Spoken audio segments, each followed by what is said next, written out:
There's three things that you can do with your pain. You can repress it. Two, you can use it to blame yourself or blame others. Three, you can welcome it. You can welcome it as a friend that has come to tell you the truth with love. You can ask this friend, why are you here and what do I need to know? Also, you can welcome your pain like a teacher and you can ask this teacher, what's the lesson behind this pain? Also, you can welcome this pain like a mentor and you can ask this mentor, show me the way that I should go. And lastly, you should welcome this pain like a healer that has come to heal your wounds. And you can ask this healer, please be kind, be loving to myself as you heal my wounds. Welcome back to Gabo Connections, where we talk about the connections between mind, body, and spirit, and how we can use these connections to improve our life, to improve our performance, to become better human beings. And today we're going to be talking about pain and what to do with pain.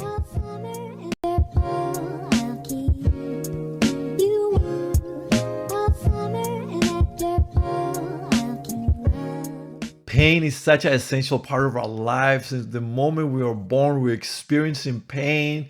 As we grow up, we continue to experience pain, either because we are being disappointed, people hurt us, and it's a constant battle, right? In our everyday life, we try not to feel pain because it distracts us from moving forward. It almost gets on the way of feeling good. It gets on the way of concentrating in our work that we have to do, and it's almost like it's slowing us down. Or sometimes we don't like pain and we try to repress it, and like I said, sometimes we blame other people while we feel pain because we don't like this experience of hurt and pain.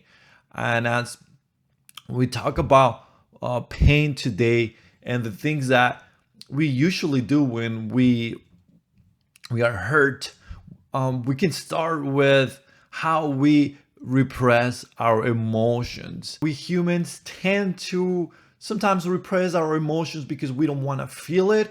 There's different reasons how we actually repress our emotions. One of them is unconsciously. If you went through a traumatic experience, your brain, what it does as a way of self-defense mechanism, it would forget about this traumatic event, and the memories that will go away as well. They will repress as we try to forget this experience. But the reality is that we already experienced that emotion, and it's still in our body. And so our brain becomes used to of repressing emotions when we feel that discomfort. Another reason can be because you're going through a rough time and you don't have the time to deal with these emotions. And so what you do, you just put them on the side and just keep doing what you're doing because you don't have the time to do that. If you don't stop to experience these emotions, they'll come back to you in a repressed form, and it will affect you in different ways. Repression usually refers to the tendency to avoid uncomfortable feelings. These are unprocessed emotions, but they can still affect your actions and your relationships. And this is really important and really delicate, because if we don't know how to use our emotions and this pain to communicate better, then they will affect us physically. Some of the physical effects of it will be depression, high blood pressure, heart disease, digestive problems, infections, low energy. You won't have that motivation to do things, and it also can reflect into physical pain because we are in constant tension. How can we know if we are repressing our pain? Well, one way to know is by denying your feelings. When you show that there's something uncomfortable and somebody asks you, how are you doing? How are you feeling? And you're just denying that you feel anything. I'm fine. I'm not feeling, I'm okay. That's denying, right? If you're avoiding conversations, that's a sign that you are repressing pain. Also, when people avoid being touched, that it's also a reflection of a repressed pain and distrust. When we distrust ourselves, when we distrust people, when we distrust circumstances, that's also a sign of repressed emotions. Other things that we do if we don't want to experience this pain, we usually use blaming. We blame other people. Sometimes we blame other people. And therapist Andrea Blondell says it is likely that you are using blame to unload your emotional pain. You're actually feeling pain and you need to release this emotion, but you are repressing it. And it can feel a great relief to unload.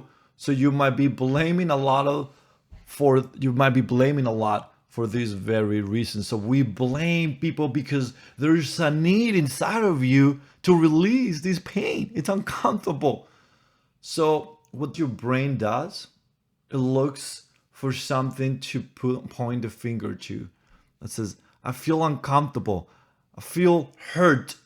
There's might be somebody must has done something wrong and this justifies your pain.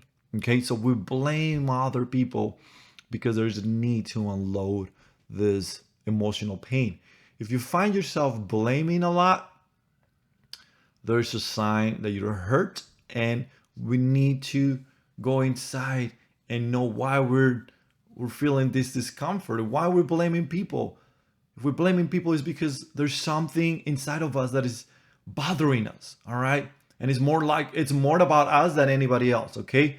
So don't blame people. Don't blame yourself because there's no gain by blaming yourself. You're not going to benefit yourself from blaming yourself. That's just gonna make you worse. It's gonna go into a spiral. So that's one thing that we do with pain. But the best thing that we can do is to welcome pain. Something that I like about Buddhism is that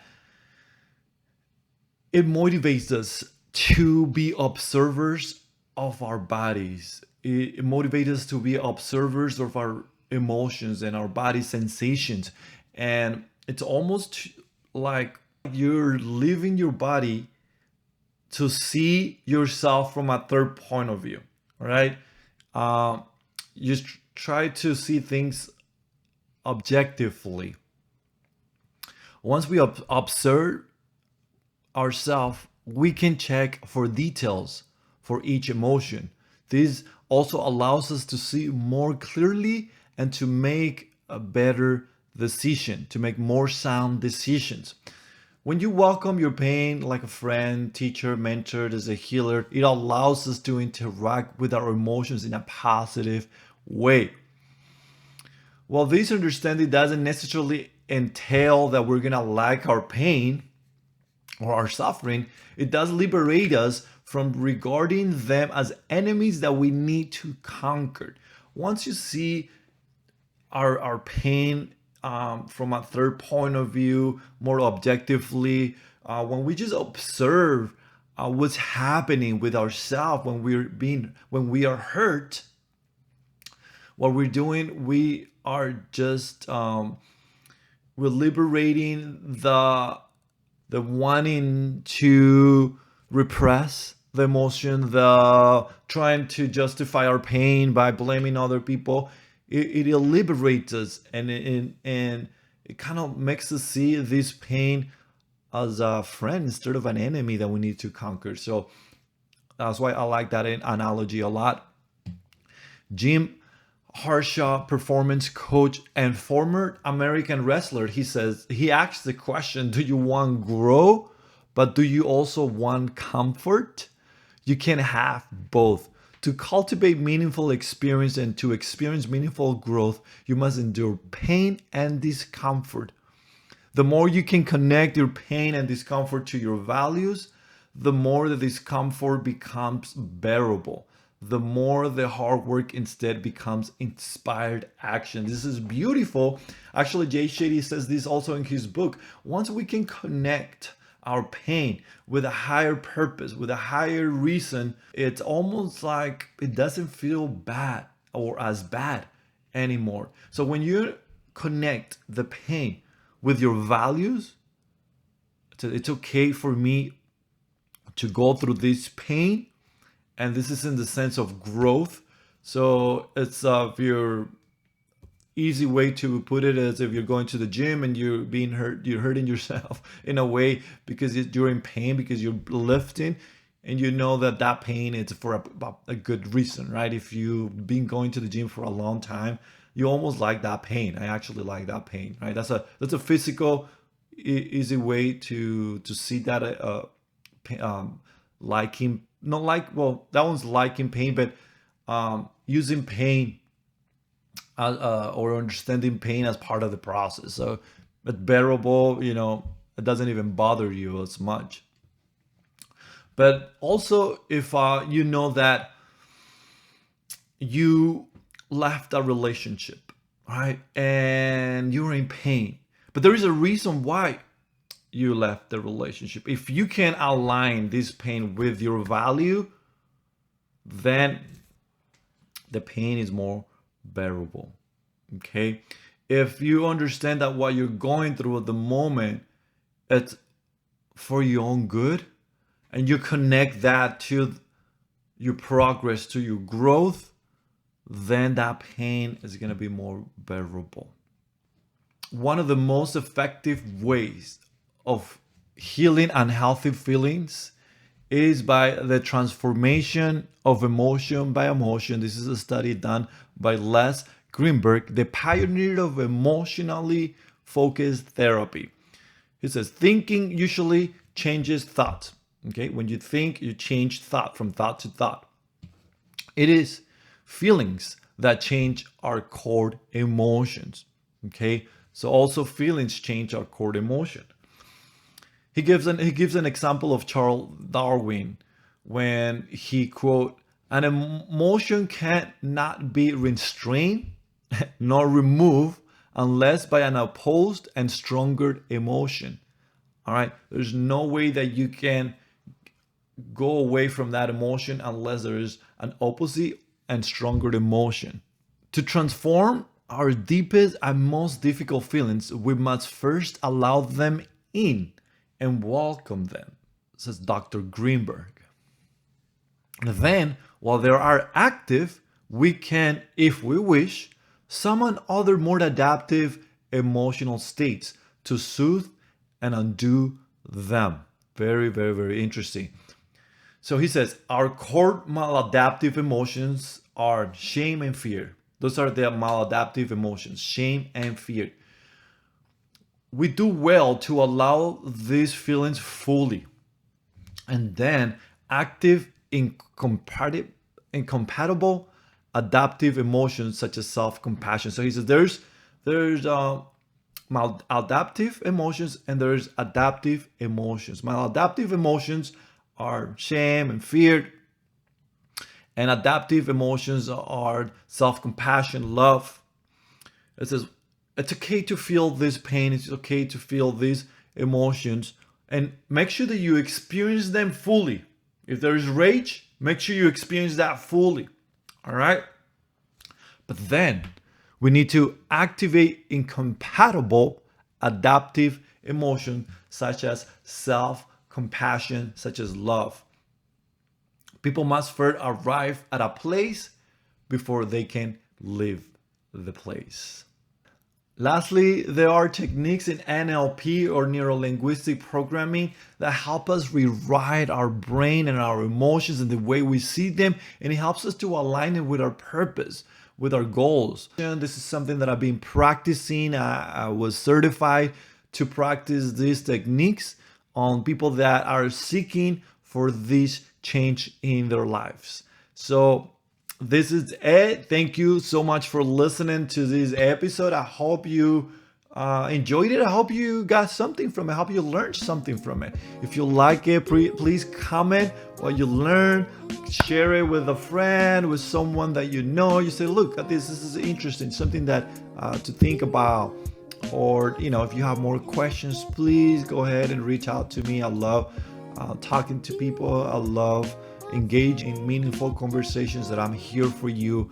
So thank you once again.